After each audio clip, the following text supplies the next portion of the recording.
Good afternoon, everyone. My name is Joe Delagrave. This is the Captain's Chat. I'm one of the captains here at USA Wheelchair Rugby, and today I'm joined by Gary Pate. We call him Judge because he worked as a judge for a long, long time, and now he is a principal / stay-at-home dad / ring leader / I think nurse right now with his son having a broken arm. But he has done a lot of different things with rugby, whether it's USQRA president, color commentator for NBC in the 2016 Paralympic Games, where he called the rugby games for NBC, and worked with USAWR a long time on staff, and has blown the whistle on me countless times, probably a couple technical fouls. But I'm joined by Gary Pate today.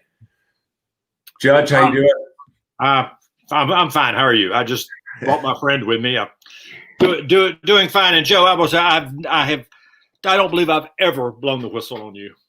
I'm not sure that's ever. Well, I mean, it's the favoritism is well known. It's talked about in the league. So yeah, they say, oh, you must be Judge's boy. You must be Judge's boy. You get away with everything. So sorry. Yeah, well, hey, you mind your P's and Q's on the court and you get a few calls. It's bound to happen. Well, thanks for coming on. I appreciate it. Thanks for having me, man. Well, how's the weather where you are? It's the end of October in Wisconsin, which means it does a lot of different things. It snowed the other day. This weekend's going to be in the 50s, so there's a little up and down here, and can't complain. I mean, we're absolutely beautiful. It's about 60 and blue skies, except the latest, I think it's the 37th hurricane to hit Alabama this year is about to come ashore, I think tomorrow, and of course, we don't get any of that, but what we will get is a lot of rain. A lot of rain, yeah. It's never a trip to Birmingham without a good thunderstorm. Oh, yeah, sure. We're famous for it, man. So how has 2020 been in the Pate household? Man, it is, I'm sure it's similar to the Delagrave household a little bit, but you've got two little ones there in school that you guys have been all together. This has just been a very interesting ride for us, like it has been for everybody. And one of the things my wife taught me in all of this is whatever decisions everybody's had to make, the correct response is basically good for you. You can't look at decisions about traveling or about social functions or about school or all of those things and judge it from your context, because then until you've had the educational or economic or family issues that person's had.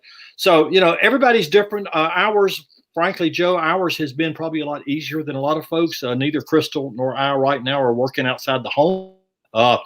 After I retired as a judge, some people know this, not everybody does. I've spent the last year and a half as a part-time kindergarten teacher, and I think that kind of got me ready for this. At the school my kids were going to, they asked me about doing it, and I first said no way, and then I got to thinking I'm not going to be a hypocrite. I've always said we don't have enough men that do things like that, so I got involved in doing that for the first month. Uniformly called Miss Gary because I was the only guy there and the little kids didn't know any better. So I was just Miss Gary, can you tie my shoe? Miss Gary. So, having done that, it gave me a little different in mid-March when they shut the schools down here and home, and we started genuinely homeschooling. And the thing I really liked about it, though, is it gave me a much better sense of where my kids are. To sit down with them for about 3 hours a day, every day, and you get a much better sense of what their strengths are, what their weaknesses are, what needs to be worked on. Gives you a whole better sense of respect for the teachers that do it every day with a lot of kids. So, and we're kind of doing a hybrid homeschool now, where we're technically homeschooling, but we've got them in a small program with 6 kids, so almost no exposure. So doing that, and like everybody else, just every day is game. If you're on my Facebook page, you see every weekend we try to get them outside. We've spent a lot of time outside in the woods. The kids love it, and it was great until this week Will broke his arm, but that's going to happen with my last uncle, my last aunt, my mother, 3 pine trees in the backyard. My brother died in June. My dog died. There's been a lot of adjustment and kind of picking up and going forward. But you know what, Joe? That's what you do. That's what you do. You take your breath and then you go on. Did you lump in 2 pine trees in your backyard died three, too? Three trees. My God. I had 3 trees. Well, I include them because it cost me $5,600. So I think it's worth noting. Fair enough. I think it's worth noting in the midst of all the other laws. There were 3 trees that decided to die also. So cremate the tree. Well, we're doing well. My condolences. Thank you. I think that's a lot of loss, and that sounds like a really good country album, not even a country song. I think you got the whole album right in there. Wow, that's quite the deal. But one thing you said that kind of stuck with me though is like getting time to just be in relationship with your kids, which I think has been a big takeaway for me, where I'm like getting to like actually, I don't know. I travel so much that being at home and being able to just soak that in has been really, really neat. And not to say that I don't need my timeouts, but yeah. Well, we do. We all our own space, but anyone who can have that as the takeaway for what we've been through really ought to figure out how to enhance that and appreciate that. My dad did basically manual labor and worked in a pipe shop and would work 10 shifts a lot of times. And during the summer when the pipe shop would shut down for vacation, we didn't take vacation because Dad had to work during that time there was something he had. Yeah. So there was all this stuff, and I remember being a little and wondering why my dad, when he would come home at night, didn't want to play pitch with me or didn't. Well, I'll tell you what, he was exhausted. Yeah. In 120 degree heat in a pipe shop in July, and I've told the story to my kids. They won't appreciate it yet, but the last whipping I got I was about 14 years of age, and my daddy had said I was supposed to cut the grass, and when he got home, I had not cut the grass, and he asked me why, and I told him because I think it needed it. And my pipe shop daddy, about 6'2", with one hand grabbed me around the neck, and with the other hand pulled his belt off, and whipped me on the front porch, and then I cut the grass. So those are cute stories now, but the point being, my dad didn't have the opportunity to have these sort of relationship things. And even though there's really tough parts to this because we are kind of stuck at home and this is going on, there's also, Joe, as you said, there's a really strong good point to this. Sure there is. Yeah. Man, well, goodness gracious. I'm not going to beat you on the show unless you don't cut. No, I'm just kidding. But okay. No, I wanted to talk to you a little bit about, because I think a lot of people in the league, in our community, in the rugby community, they're like, this Judge guy, and I don't know the genesis of his story, which I do, but I kind of want you to go a little bit about what brought you to Lakeshore Foundation. Obviously, you don't live very far away from Lakeshore Foundation, but what brought you there to that community? Because there's a lot of people in Birmingham that know of Lakeshore or don't know of Lakeshore, but don't know what goes on there and why it's there and what brought you there in the first place. In December of 2002, I was rock climbing and was about 25 feet up, and the pieces I had put in a very shorthand version of it, the pieces I had put up, I pitched off the rock, and the pieces I had put in to hold me did not hold me, and I fell 25 feet. I splatted. A lot of people hear that story and they assume I landed on my face. I did not. I've always looked like this. But what I did do was I landed on my back, and I got a spinal cord injury at L2, 3, and 4 in that part of my back, very, very low. Had surgery a few days later, a lot of hardware. And so when I along about that was in December of '02, and along about April when I'd built my strength back and was starting to get better, that rehabilitation process and that healing process, as we all know, I started doing some rehab work at Lakeshore. I remember going in my very first day there. I was on a walker, and my goal was I was going to do a lap around that 1/8 of a mile, and I made it about 20 feet and had to sit down. I just couldn't do anything. So the programs at Lakeshore, but more importantly, the people at Lakeshore were just so instrumental in pointing me in the right direction of what I needed to do and to get stronger and to get as good as I was going to get. I've still got some impairment in my left leg, but it's minor, very much compared to what the injury could have been or the effects could have been. And so Bob Lujano, everybody in rugby knows Bob, and Bob Lujano, and also Amy Bruder. I'd met them, and they said, "Hey, why don't you come to rugby practice?" And my first response was, "Well, I'm too old, and I'm not going to play rugby." And they said, No. We don't really want you to play. What I found out was that the equipment guy had gotten mad and quit, and they didn't have anybody to chairs and to do the stuff that the equipment guy does. And so I went to a practice, and I knew nothing. I knew nothing about the sport. I knew nothing about chairs. I mean, I'll tell the story of myself early on. At the end of practice, Dale had a flat. I was going to change it. He left me tubes. I was going to change it before the next practice. And the punchline to the story is I went to Bob's Bikes in Birmingham and bought 6 more tubes. And it was only on the 6th one that I fixed the flat. I blew out 7 tubes trying to fix a flat tire. But you learn. And so I got involved that way, just through Bob and Amy reaching out and everybody being with me and, teaching me. We all know in rugby, that really is what happens. The people who are already in the sport teach you, whether you're a player, whether you learn your skills from players, or whether your staff, like I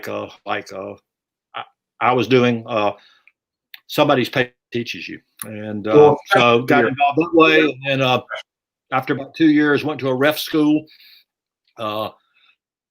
It obviously didn't do any good. I've pride myself on being maybe the worst ref there ever was, but I do it with a sense of humor. So it's always have fun out there. Yeah, and the players, we always make sure that you know how to ref. We always have something to teach you and help you along. Like think of us as mentors out there. Of course, of course. The very first tournament I ever refed was in Pittsburgh, and I will not name the player. I believe he's actually still playing, but there was a player at that tournament who was giving me absolute hell. Obviously smelled that I was a rookie, that I had no idea what I was doing out there. And just everything I did, he was jawing at me. And about halfway through the second half, during a timeout, I went over to him and knelt down and kind of put my arm around him. And I said, "You and I need to talk a minute." And I'm not sure he knew where it was going, but I told him, I said, "Look, I'm a divorce judge, and I spend all day listening to divorce, and you have got to improve your game. You're terrible at writing me. You've got to step up, man, if you're going to get under my skin." Well, he laughed, and I laughed, and we became friends. And I think one of the things refs need to do is to do it with a sense of humor, and to do it where you can keep it a little lighter than it gets sometimes, because we all know how intense some of the rugby players can be. Absolutely. So with that rugby, I got another question here before I have a quick little trivia game for you. But when you jumped in, Bob and Amy got you to practice. You figured out how to change a tire after 15 tubes popping. You get into reffing school, end up being a fantastic referee. But why did you pick up this interest in rugby? Of all the sports out there, obviously Lakeshore has a lot of different things that are out there, but what made rugby kind of infatuating to you and getting that bug? Yeah, that I've had some. I'm not certainly not dissing any other sport, but by being at Lakeshore, I had exposure to other sports. There's so many different programs that go on there, and there were some other things that I did and kind of dabbled with a little bit. this is going to sound corny, but heck, I'm a pretty kind of corny guy. It really is the people. There's a different cut of person that plays and gets attracted to rugby than I think in some of the other sports that I see. And again, that's not to diss them. It's in fact, it's not to say that the rugby community is better. It's not better. It's just different. There is I think one of the things that appealed to me early on was one, the intensity. I really enjoy that intensity of it. Coupled with at the same time, which I think is unique, there is intensity and compassion that I see in rugby teammates and that I see in the rugby world. It is that idea that, Joe, I mean, I've seen it in you. It's not just some random player out there. I've seen it in you where on the one hand, I will spend the next 32 minutes doing everything I can to kick you from one end of this court to the other. And yet at the same time, as soon as the game is over or before the game or whatever, see the great depth of compassion, of caring about the well-being of that person, and not just the well-being of that person as an athlete, but the well-being of that person as a person. Yeah. I've been very impressed over the number of times I've been aware of people in the rugby world, rugby community, just reaching out to help somebody. Yeah. And that's not true of everybody, of course. There are jerks and there's jerks everywhere, but as an overriding statement, it was that I really do think it was that great blend of intensity and compassion that I thought this is not only a great bunch of people that I want to spend time with. And another little component for me also, and particularly at the national, is the friendships you make all across the nation. It's not just my little club team and these people who are so much like me, but my goodness, I think back to some early days with you when you're 50 pounds heavier. Yeah, that's being generous. Yeah, 50 pounds heavier. Yeah, I remember whatever it was, but meeting up in Columbus, Ohio, to see how far you've come, to see how you've grown, and again, not just as an athlete, but just as a person, just to see Joe become who Joe is. That's been a great part of this. Yeah, absolutely. Well, one of my favorite memories, and I want to play a little trivia game here that I think you'll just completely blow out of the water, but it kind of stems from one of my favorite memories off the court being in Birmingham was when you, on a day off, you took Scott Hogsett and I to Rickwood Field, and I saw pictures from that day, and that was great. I love baseball, and just to be able for you to do that and take us over there and show us, get us in there with your connections and getting to be on the field and just kind of see where baseball is meant to be played. Was for those who don't know what he's referencing, Rickwood is the oldest baseball park in America. It's older than Fenway. It's older than Wrigley. It is the oldest, and it is a jewel. It's an absolute gem, isn't it, Joe? Yeah, it really is.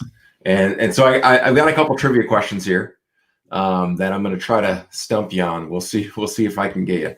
But okay, so. All right, now they're just sucking up to you. Now they're just Steve sucking up, Judge the man, best guy in rugby. Okay, all right, yeah. Now, so the Birmingham Barons baseball team, they played at Rickwood Field, and their very first professional team. What year did they start playing? Not at Rickwood. No, in 1913. They were the Birmingham Coal Barons, and they started playing in 1887. Whoa. 1887, yeah. Okay, but that's not a fair question because that's 2 years before I was born. Okay, so, exactly. So I'm not supposed to know 1887, but okay, 1887.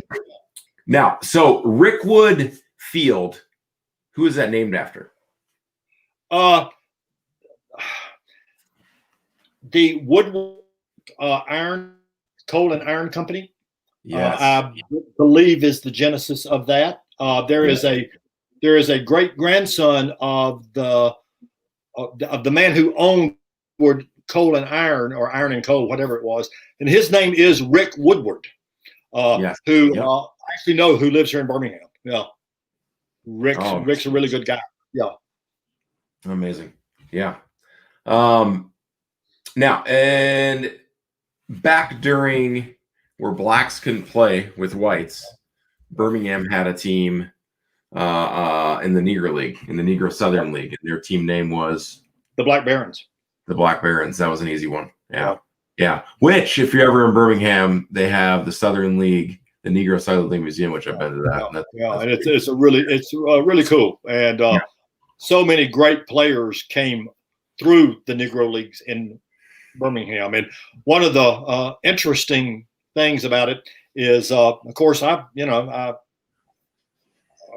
was attending some of the Baron games originally in a time where there were still at least limited segregation. It wasn't rigidly, but you even in the 60s, even after some of the barriers had fallen up, there was a white section and a colored section, as they called it, at Rickwood, and the black patrons sat in the right field bleachers, and the white patrons sat wherever else they wanted to, except when the Negro Leagues played, the white people sat in the right field pavilions, and the black patrons sat everywhere else. It flipped depending on which is interesting. That is very interesting.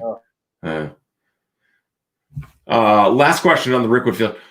In 2012, there was a movie.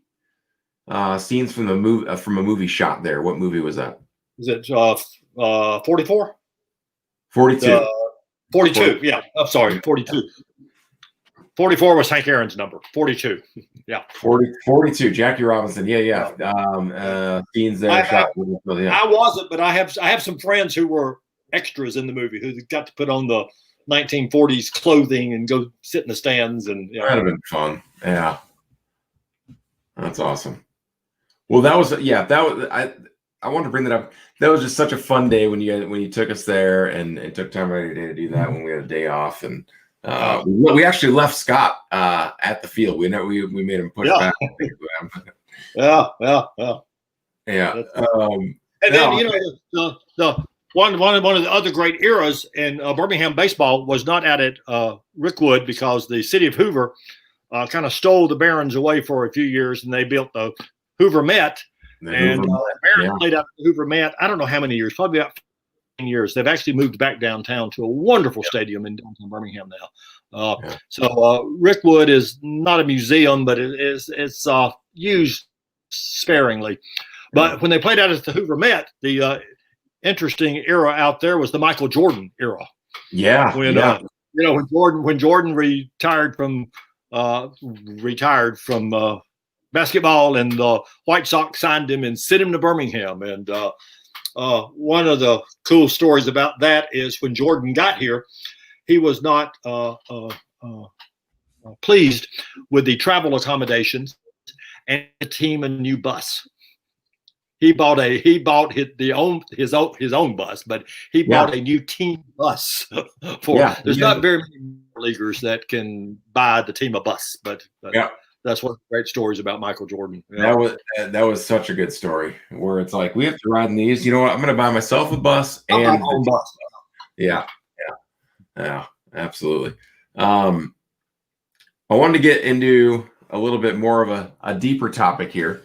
Get out of the fluff. We're done eating the fluff, having a little hors d'oeuvres here, and talk a little bit about three buzzwords that are going on in the country right now that I think pretty much every corporation in America is scrambling to find, if they don't have one already, or buff it up, a diversity, equity, and inclusion department, and throwing those words out there, and we'll figure out what they mean later, type of deal. And but when I hear diversity, equity, and inclusion, a lot of times they leave the equity part out, and they just say diversity and inclusion. We're going to include and be diverse, and no one knows what that means or what it's defined. It just seems like those concepts just aren't getting the job done. In regards to like our community, but overall, just like what does that mean to you? What are we missing here with diversity and inclusion, or DEI, and how can we do a better job of it? Well, it's a conversation I've had with several folks lately. And I'm not saying that my perspective is better than anyone else's, but again, I also know, I grew up in Birmingham. I grew up in Birmingham, Alabama, with a area with a wretched history of race relations at one time, and I was of age when schools were still segregated. My brother attended Phillips High School, which is in downtown Birmingham, and I think I'm not sure exactly, but Phillips integrated in about 60 or 60, and he graduated from there in 65. And even then, there were very few African-American students and whatever. So, it was, I grew up in that era. And I can look at Birmingham and say, oh my goodness, we have come so far. We have come so far. And it is such a different world and different community. And all of that is so positive. Okay. I just want to say, that's where I come from. And I certainly recognize in talking about this, everybody comes from a different place on it. The thing that disturbs me about the uses of the word and the way they get used, of diversity and equity and inclusion. Let me see if I can say it by telling a story. Joe, if I say to you that I want to include you in my family meal, okay? We're eating tonight, but I want to include you, okay? I'm implying that I own it, that it's mine. It's my family meal.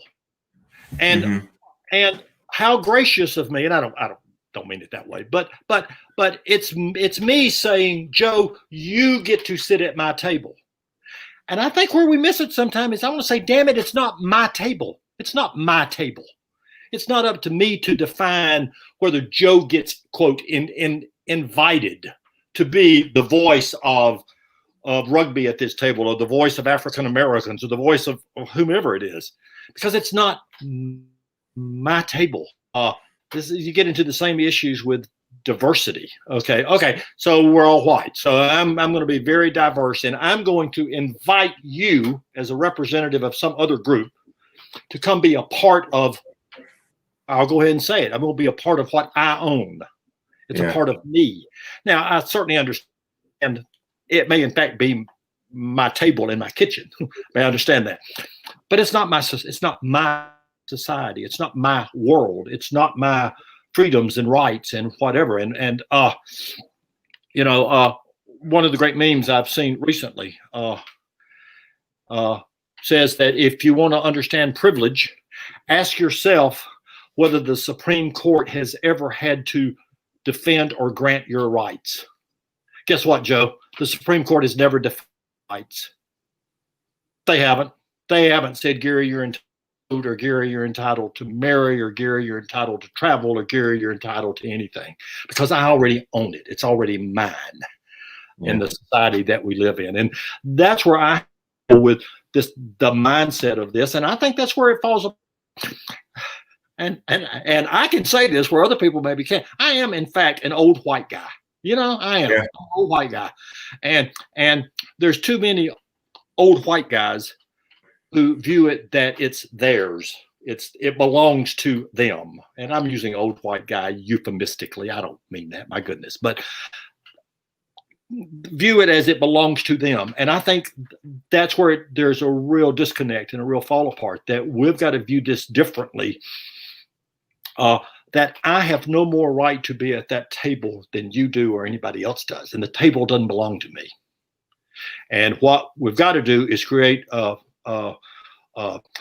sport, create a league, create a country, create a nation, create a whatever, where the table belongs to everybody. And some of that is systemic racism? Sure it is. Some of it's not that. Some of it's a lot of other factors. I've been reading a book recently that has talked about what Facebook has done to us, that it's driven us into communities. I used to know what my next door neighbor, and I do know, but I used to know what my next door neighbor believed, and he was my next door neighbor, and the question wasn't whether necessarily he and I agreed, but the question was whether I trusted him. And Facebook and social media destroyed a lot of that, because now it doesn't matter what my neighbor believes. What I want to know is whether there's some group in Fargo or some group in Madison or some group or some guy in Brooklyn, whatever, who agrees with me, and we can connect on Facebook. And I have no idea who this guy is. I'm not sure how we break out of some of that, and how we take the steps so that diversity and equity and inclusion is simply it's common, and it's there rather than me reaching out to include. Obviously, we struggle with all this. Yeah, we do. There's a number of factors, but I think where I look at it is it ends up being a lot of a heart issue, and it can be, there's good hearts and there's some hearts. We all have stuff. We all have things that go on. But at the same time, I think, like, and to the social media point, a lot of times we don't take that personal responsibility to just say, like, where am I at with this issue? Where am I at with diversity, or where am I at with inclusion, and how am I? And it's tough to kind of stop and open up and peel back some of those layers in yourself, because that takes vulnerability and authenticity, and that's tough. And it's a lot easier to go on Facebook and judge someone else, or look at what they're doing and go, oh, at least I'm not that person, or I really want to be this person, so I need to steer that way. And we end up not looking in the mirror, which I think can be tough. But yeah, no, I really appreciate it. A lot of this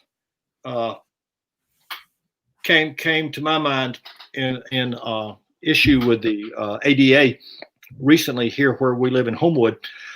They've been doing a lot of construction work in downtown Homewood, and we live in Joe's been very vibrant, very different sort of community. It's fairly diverse.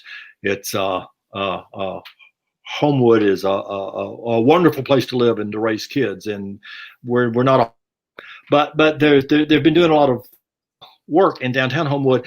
And somebody it was like one person raised their hand and said, that street work that you just did, is it ADA compliant? And my understanding, and I really don't know I don't know the punchline, but I know some of the conversation leading up to the punchline, because I don't think they've resolved some of it yet. The city, I understand, initially said, well, we may have messed that up. We may, and so we're back looking at it and whatever. And it just made me stop and think. Now, in a great community like where there really is a exception folks that live here, how in the world was that not just matter of fact? That it didn't have to be inclusion, like, oh, well, we need to make sure that we take care of people with disabilities. No. It shouldn't even. Oh, we have a guest, and I think it's a dragon. I think it's a dragon. See, look. Yep. Hello. Yeah. Well, hey. Yeah. Speaking of diversity, we need more.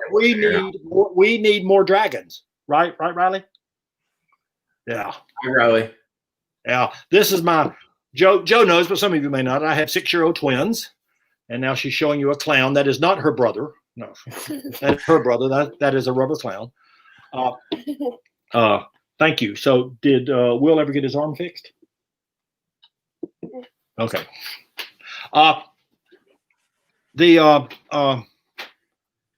I'm not. I've obviously got distracted by a dragon, but the point being that my point being that should just be matter of fact. There shouldn't have to be a special effort, or somebody shouldn't have to be in the position of saying, "Oh, wait a minute, why?" Because you know what, that sidewalk and that roadway belongs just as much to the person with a disability as to the person who does not have a disability. Yeah. It's theirs. It's everybody's. Going back to what I was saying about the table, it's everybody's table. Well, guess what? That's everybody's sidewalk. Mm-hmm. And the idea that in a pretty attuned community, somebody had to stop them and say, I'm pretty sure you messed that up, really bothered me. Really kind of like, really. You like to think we're past some of that, but guess what? We're not. Yeah. No, we're not. And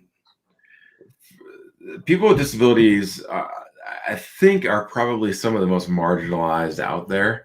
Because I think sometimes, honestly, it's our voice isn't big enough at times, where the ADA kind of created that in a sense, because we've had like a lot of us in the generation that have been under that are like, wow, we've got the ADA and it's an amazing thing, right? But when you have something, then you're going, well, okay, I'm good with it. It's like, well, there's some things that we need to raise issues about. There's no doubt about it. And I think one of those is the I word. And I think that's another buzzword that a lot of us in the community toe the line with, between I word inspirational and a lot of people in the able-bodied community would be like, well, those guys are really inspirational. And it's like, what is inspirational about them?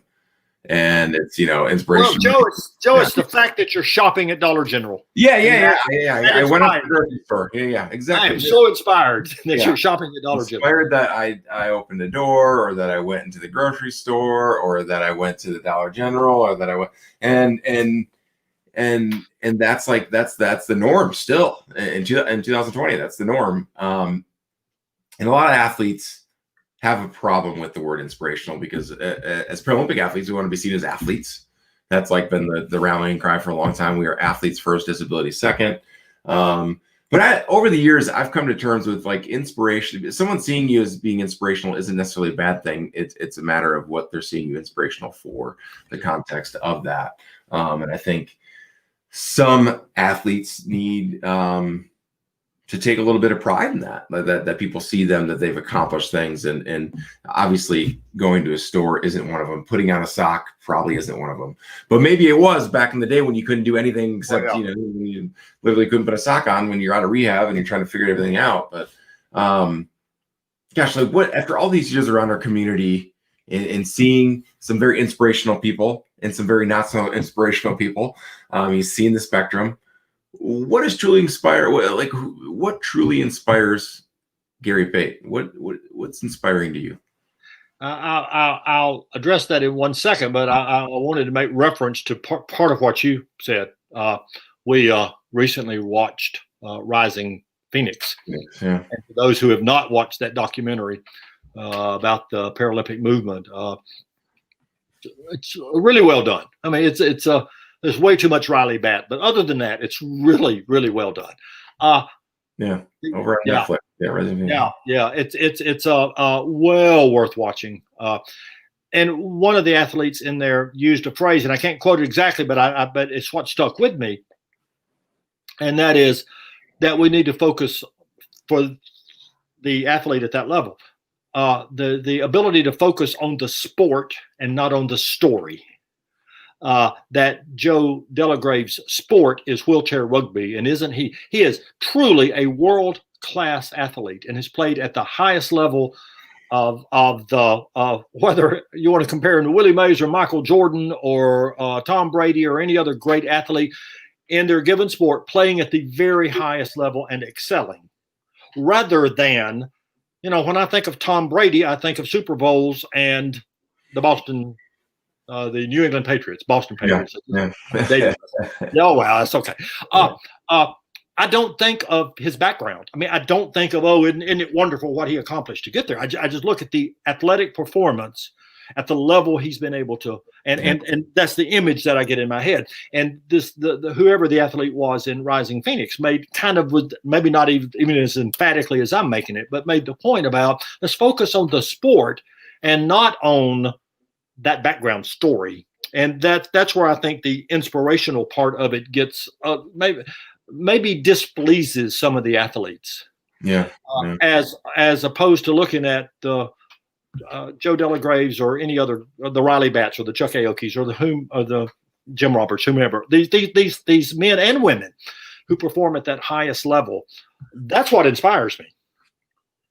That's what inspires me. It is that sense of accomplishment, not necessarily that background story to it. The background story may be very interesting, and maybe there's some you're a world-class athlete. What inspires me? I'll tell you what inspires me. What, if you really want to know, it has nothing to do with rugby. It's my wife and my kids. I mean, I don't cry saying it, but it is. It is seeing, being. I know that you believe you have the world's greatest wife. You have the second greatest.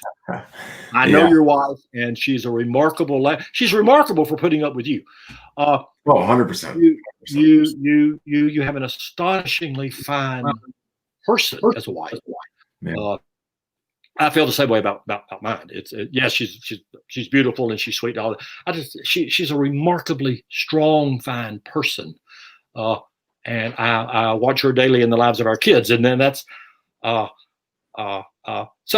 you take that and you apply it to rugby. I apply it to the athletes that I'm privileged to be around, and the staff and the coaches and just the people in the sport.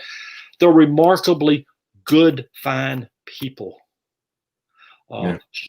Strong people, moral people, men and women with a conscience, men and women with a heart.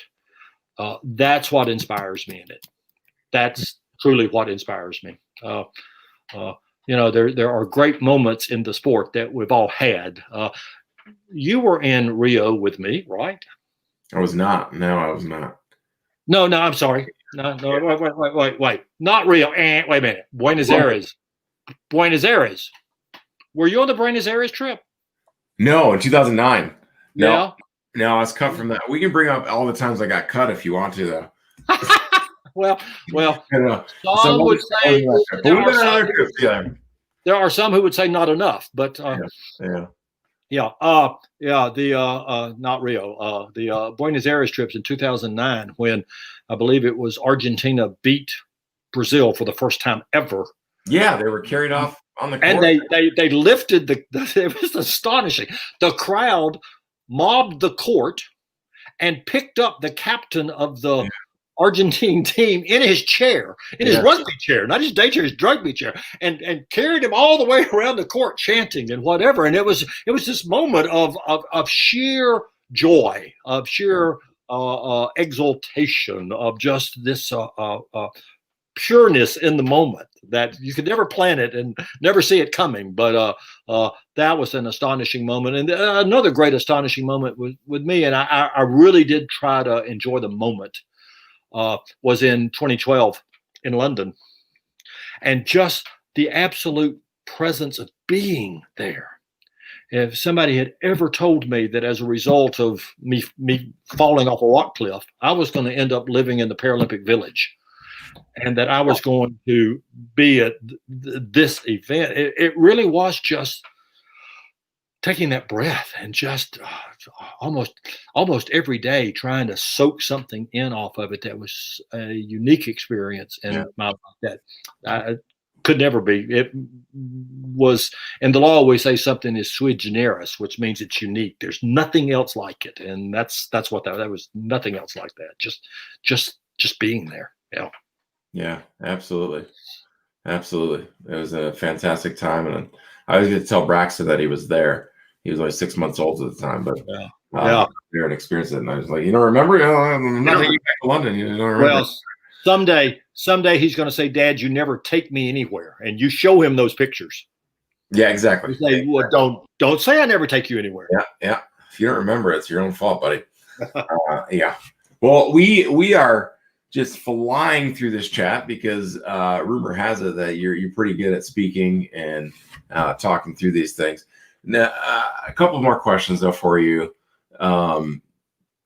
Quickly, what tips would you have for athletes that are trying to get to the next level? That next level could be Division 3, Division 2, Division 1, the national team. Like what tips? Joe, you broke up.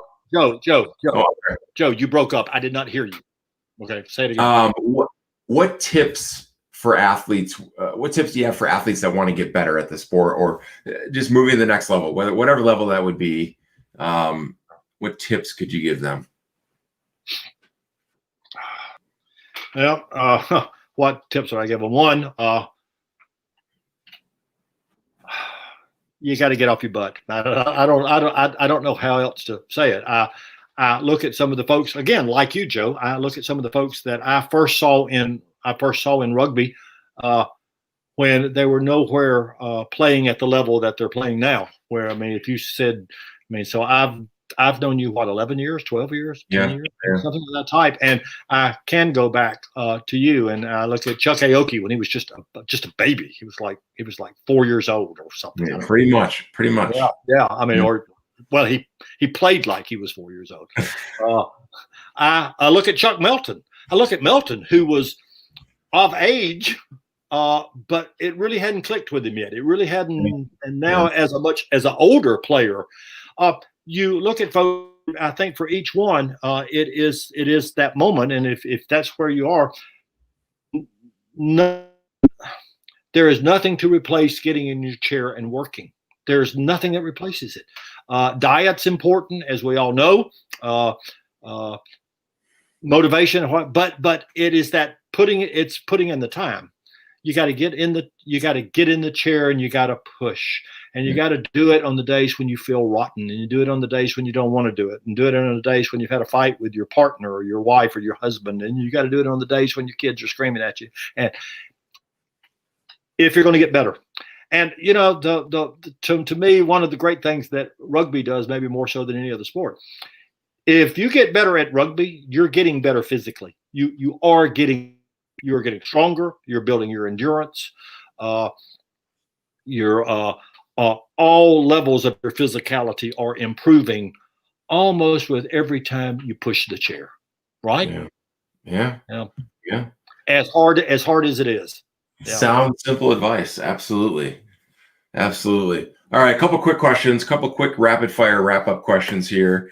What is the greatest game you've ever reffed? Greatest game you've ever reffed. Greatest game I ever reffed. Which practice at USAW?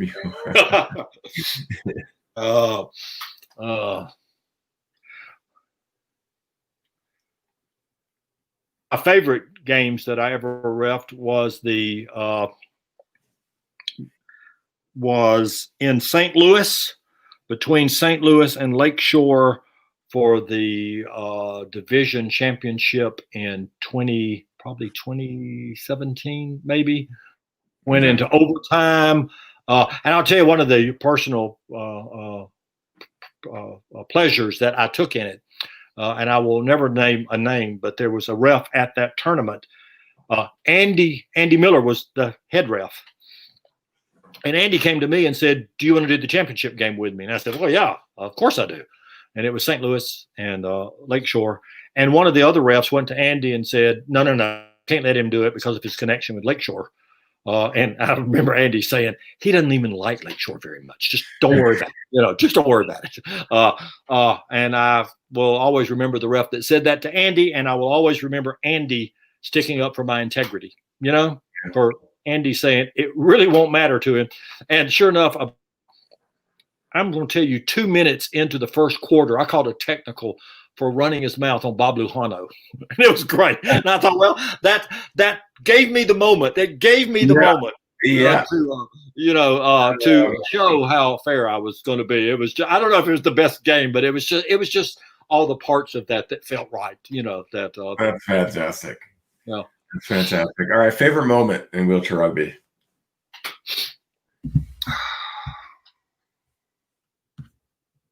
I was honored. You were there. I was very honored at Quad Nations to get to carry the flag onto the court. And I won't say this. It's not the carrying. It's not the carrying of the flag. I mean, I hate to say this, but every nation's got a flag. No, we got that flag, but it was the representation of that flag was being represented by you, by the other 11 players out there, by the men and women on the staff and whatever. And that was just to be back in London, and then to have the honor of just representing the team that way. That was a very nice moment. Yeah. That's awesome. That's great.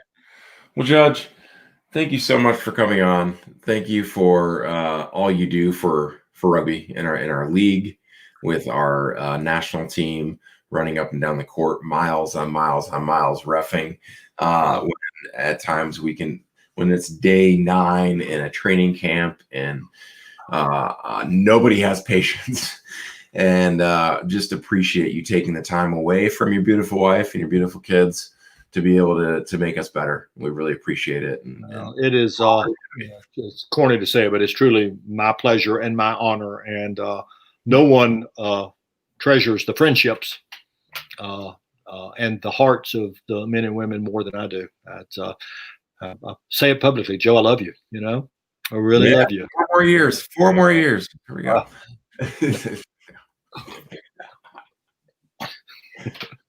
Well, Judge, thank you so much. Hey, for more information, go over to usawr.org to check out the national team, or on Twitter Instagram at USAWR, on Twitter at USAWCH Rugby.